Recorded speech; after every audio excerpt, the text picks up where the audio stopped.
Hello everyone. 20 টাকার গোলাপ জল নাকি হাওয়াস লন্ডন, এই বিষয়ে একটু খোলাখুলি কথা বলা দরকার। তো হাওয়াস সিরিজের লন্ডন যে নতুন পারফিউমটি আমরা গত কয়েকদিন ধরে দেখতে পাচ্ছি, হাওয়াসের সাধারণত যখন একটা নতুন ফ্ল্যাঙ্কার রিলিজ হয় সেটা নিয়ে বেশ খানিকটা হাইপ থাকে। এবং এই বটলটা হাওয়াসের টিপিক্যাল বটলগুলোর মতোই দেখতে, বেশ সুন্দর, এই যে ব্লুইশ পিঙ্ক কালারের, সিলভার কালারের একটা ক্যাপ। তো যদিও হাওয়াস আসলে গত বছর বেশ কয়েকটা একের পর এক ফ্ল্যাঙ্কার রিলিজ করার কারণে সিরিজটার হাইপ কমে এসেছে, তবে আমি অনেকদিন পরে দেখলাম যে এই পারফিউমটা নিয়ে কিন্তু কমিউনিটিতে কিছুটা এক্সাইটমেন্ট কাজ করছিল।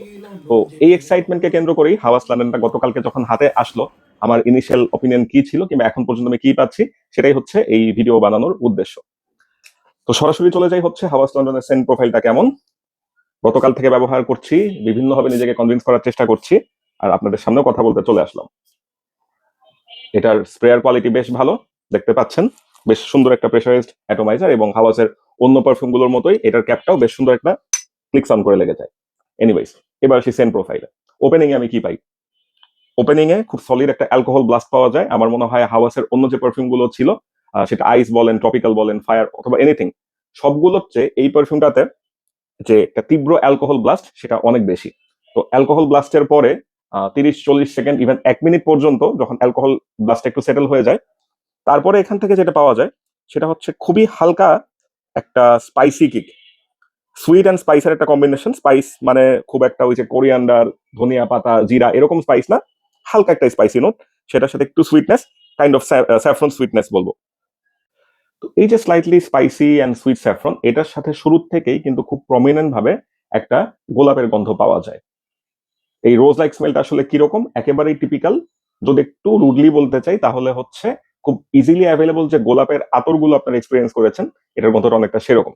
অর্থাৎ nothing special, nothing luxurious, typical rose like smell, এবং সেটার মধ্যে খুব প্রকট ভাবে একটা মিডল ইস্টার্ন ভাইব পাওয়া যায়।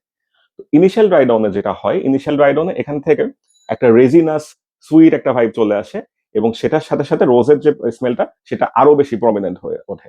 অর্থাৎ ওপেনিং থেকে যে রোজটা পাওয়া যাচ্ছিল, সামান্য একটু ড্রাই ডাউন হওয়ার পরে সেই রোজটা পুরোপুরি টেক ওভার করে নেয়। তার ব্যাকগ্রাউন্ডে একটা হালকা রেজিনাস, একটা সুইট অ্যারোমা আসে, এবং আলটিমেট যখন ড্রাই ডাউনটা হয়ে যায়, তখন এখান থেকে কিছুটা ওয়ার্ম অ্যাম্বারি এবং মাস্কি একটা ফিলিংস পাওয়া যায়। ফ্র্যাগেন্টিকার অফিসিয়াল নোট ব্রেকডাউনে যদি দেখেন তাহলে খেয়াল করবেন টপ নোটে আছে হচ্ছে pink paper, pear and saffron.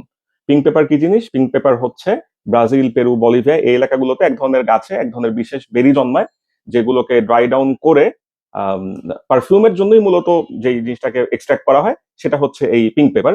এটার গন্ধ মূলত কিছুটা ফ্রুটি, একটু সিট্রাসি, আর হচ্ছে একটা ইন্টেন্স স্পাইসের নোট এখান থেকে আসে। তো এই পারফিউমটার ওপেনিং এ স্প্রে করার পরে পিঙ্ক পেপারটা বেশ ভালোভাবে পাওয়া যায়। যারা পিঙ্ক পেপারের নোটটা ভালোভাবে চেনেন এখান থেকে সেটা ফিল করতে পারবেন। স্যাফরন তো আছেই।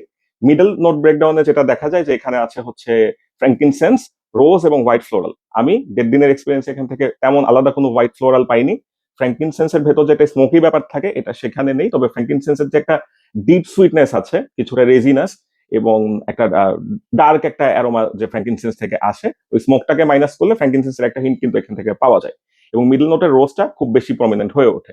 বেজ নোটে এখানে দেখা যায় হচ্ছে অ্যাম্ব্রোক্সেন, মাস্ক, দেন অ্যাম্বার আর উড, এরকম অনেক ব্যাপার স্যাপার আছে। এগুলো কিছু আমি তেমন পাই না। হালকা অ্যাম্বার পাওয়া যায় এবং মাস্ক থাকে, শেষ পর্যন্ত কিন্তু রোজটা পারসিস্ট করতে থাকে। তো ওভারঅল আমার কাছে এই সেন্টটা হচ্ছে ইনিশিয়ালি একটু পিঙ্ক পেপার স্পাইসি, এবং রোজ, হালকা স্যাফরনের হিন্ট, এবং মাঝখানে শেষ পর্যন্ত সবসময় রোজটা এক্সিস্ট করে যায়। তার সাথে হয়তো একদম আলটিমেট ড্রাই ডাউনে যখন এটা ক্লোজ স্কিন সেন্ট হয়ে যায় সেখান থেকে একটু অ্যাম্বার এবং মাস্কের একটা ভাইব আসে, এবং মাঝখান থেকেই এটা বেশ একটা পাউডারি প্রমিনেন্স দিয়ে দেয়, অর্থাৎ রোজ এবং পাউডারের একটা কম্বিনেশন। আচ্ছা, তো এখন আসি হচ্ছে এই পারফিউমটার প্রজেকশনের ব্যাপারে। প্রজেকশন খুব ভালো, 1.5 থেকে 2 ঘন্টা বেশ ভালো রকম প্রজেকশন দেয়। আমি আজকে সকালবেলা চুল কাটার সময় যখন সেলুনে গিয়েছিলাম, এই পারফিউমটা আমি 6টায় স্প্রে করে নিচে নেমেছি, এবং সেলুনে ঢোকা মাত্র আমার যিনি বারবার 10 বছর যাবত আমার চুল কাটেন, উনি আমার দিকে তাকিয়ে হাসি মুখে বললেন যে মামা কড়া আতর দিছেন আজকে। তো এই ধরনের একটা কমপ্লিমেন্ট বলেন কিংবা যেটাই বলেন আপনারা পাবেন যে আপনি একটা কড়া গোলাপের আতর মেখে ঘুরে বেড়াচ্ছেন। প্রজেকশনটা অনেক বেশি। এখন যদি লঞ্জিভিটির ব্যাপারে আসি, লঞ্জিভিটি স্ট্রেইট আমি বলবো 8 থেকে 10 ঘন্টা। গতকালকে রাতে ব্যবহার করেছি, সকালবেলা পর্যন্ত গন্ধ পাচ্ছিলাম, স্কিনে ক্লোজলি স্কিন সেন্ট হয়ে যায় 6 ঘন্টা 7 ঘন্টা পরে, এবং ফেব্রিক থেকে এখনো যায়নি, 1.5 দিন পর্যন্ত আমি ফেব্রিকে মোটামুটি পাচ্ছি। দুপুরবেলা আবার নতুন করে 5-6টা স্প্রে করেছিলাম, সেটা এখনো বেশ স্ট্রংলি এখান থেকে পাওয়া যাচ্ছে। তো এখন আসি এই পারফিউমটা আসলে কিসের ডুপ এবং এটার নাম কেন হাওয়াস লন্ডন হলো। ইন্টারনেটে যে ইনফরমেশনটা পেলাম, এই পারফিউমটা হচ্ছে এক্স নিহিলোর ব্রম্পটন ইমমর্টালস নামে একটা পারফিউমের ডুপ। আমি আরো সিমিলারিটি দেখলাম যেটার সাথে বাকারাত রুশ 540 একটা সিমিলারিটি পাওয়া যায়। এনিওয়েজ, তো নামে যে হাওয়াস লন্ডন কথাটা উঠে এসেছে, এটার সাথে যদি ওই ব্রম্পটন ইমমর্টালস এর কথা বলতে যাই, ব্রম্পটন ইমমর্টালস হচ্ছে আহ, ইংল্যান্ডের লন্ডন শহরে নাইস ব্রিজে হ্যারোডস নামে একটা সুপার লাক্সারি ডিপার্টমেন্টাল স্টোর আছে, এবং এক্স নিহিলোর এই ব্রম্পটন ইমমর্টালসটা কিন্তু এক্সক্লুসিভলি সেই হ্যারোডসে সেল করা হয়। তো এটার সাথে লন্ডনের একটা সংশ্লিষ্টতা আছে, আমার মনে হয় সেই রুট ধরেই এটার নামটাকে দেওয়া হয়েছে হাওয়াস লন্ডন। এখন ব্রম্পটন ইমমর্টালস এর সাথে এটার কতটুকু মিল আছে আমি জানি না, আমি কখনোই ব্রম্পটন ইমমর্টালস লিভ করিনি। বাকারাত রুশ 540 যে ব্যাপারটা, ড্রাই ডাউনে স্লাইটলি একটু হিন পাওয়া যায়, যেহেতু সুইট সুগারি একটা ড্রাই ডাউন এখানে আছে এবং হালকা ট্যাম্বারের কম্বিনেশন আছে, খুবই স্লাইটলি। সেখান থেকে আসলে এই কথাটা বলা কঠিন যে রিমাইন্ডস মি অফ বাকারাত রুশ, একটা হিন্ট পাওয়া যায় অনেক পরে, ড্রাই ডাউনের 2-3 ঘন্টা পরে, খুবই স্লাইট একটা হিন্ট। তো সেটা আসলে খুব জাস্টিফাইড এটা বলা যাচ্ছে না যে ওটার সাথে এই পারফিউমটা কতটুকু সাদৃশ্য আছে। এবং নামের প্রসঙ্গে আরেকটা কথা রয়ে যাচ্ছে যে হাওয়াস লন্ডন কিন্তু বড় বড় করে লেখা আছে ফর হিম। এই বিষয়ে আমার অপিনিয়নটা হচ্ছে এই পারফিউমটাকে খুব হার্ডলি ইউনিসেক্স বলে পুল করা যেতে পারে, তবে ফর হিম স্ট্রেট ফরওয়ার্ড একদমই বলা যাচ্ছে না। রোজ নোটের আমি অনেক বড় ফ্যান, আমি পার্সোনালি রোজ নোটের পারফিউম গুলোকে পছন্দ করি, তারপরেও আমার কাছে এই পারফিউমটাকে একেবারে এক্সক্লুসিভলি ফর হিম বলা যাচ্ছে না, এটাকে ফর হার বললে জাস্টিফাইড হতো। বড় জোর ইউনিসেক্স বললেও আসলে কতটুকু জাস্টিফাইড আমার কাছে মনে হয় না। রোজ পারফিউম বলতে আমার মিডল ইস্টার্ন পারফিউম লাইনে রোজ 01, আহমেদ আল মাগরিবির উড অ্যান্ড রোজেস এবং সুইস আরাবিয়ানের এনিগমা অফ টাইফ, এই পারফিউম গুলোর নাম প্রথমে মাথায় চলে আসে পছন্দের ক্ষেত্রে। এবং ডিজাইনার নিশ বলতে গেলে অবভিয়াসলি ফ্রেডরিক মলের পোর্ট্রেট অফ এলেরি কিংবা হচ্ছে মসিনোর টয় বয়।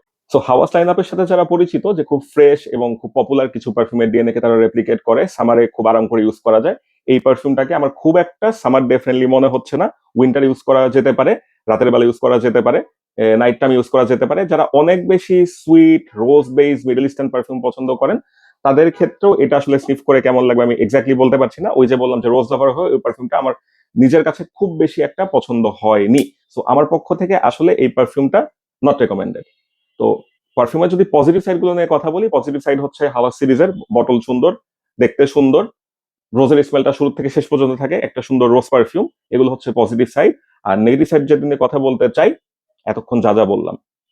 এবং সবশেষে যদি একটা কম্পারিজনের মধ্যে চলে আসি, তাহলে হচ্ছে এই স্ট্রিপটাতে হাওয়াস লন্ডনের 6টা স্প্রে করা ছিল, যেটা শুরু থেকে শেষ পর্যন্ত আমার ভালো লাগেনি।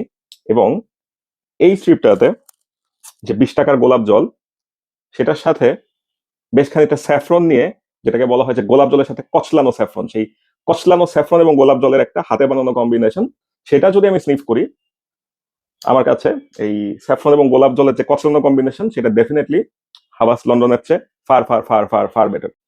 সো ফাইনাল ভার্ডিক্ট, 20 টাকার গোলাপ জল বেটার দেন হাওয়াস লন্ডন।